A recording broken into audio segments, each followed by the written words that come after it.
ढेपे वाडा, उद्योजकतेचा चिरेबंदी वाडा. लपाछपी, आंधळी कोशिंबीर, खाम खाम खांबोळी, लगोरी, सागरगोटे, विटीदांडू, मामाचं पत्र हरवलं, भातुकलीचा खेळ, जेवणासाठी पाट आणि चौरंग, आंघोळीसाठी बंब आणि घंगाळं, जातं, चूल, उखळ. अहो, हे वाचून कोणाच्या मनात येईल ही उद्योजकाची यशकथा आहे का एखाद्या गावातल्या वाड्याचं वर्णन आहे.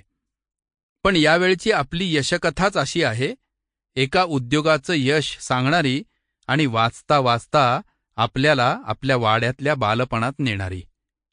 ढेपेवाडा. या गोष्टीची सुरुवात होते साधारणपणे 90च्या दशकात. पुण्यात आणि इतरही जुने वाडे पाडून सिमेंटच्या नवीन देखण्या इमारती उभ्या राहिला तेव्हा नुकतीच सुरुवात झाली होती. फ्लॅट सिस्टीमची सुरुवात होत होती आणि त्याचबरोबर लयाला जात होती एक संस्कृती, वाडा संस्कृती. पुण्याच्या पेठांमध्ये कित्येक पिढ्यांना सामावून घेणारे हसते खेळते नांदते भले मोठे ऐसपैस वाडे अनेक वर्ष दिमाखात उभे होते. विभक्त कुटुंब पद्धतीचं वारं व्हायला सुरुवात झाली आणि स्पेस, प्रायव्हसी या गोष्टींना नको इतकं महत्त्व यायला लागलं.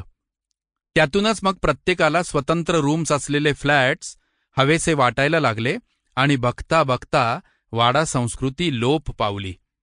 अनेक बांधकाम व्यावसायिकांना वाडे पाडून इमारती उभं करण्याचं काम त्या काळात मिळालं. बांधकाम व्यवसाय या काळात बहरला. नितीन ढेपे हेही एक Sample complete. Ready to continue?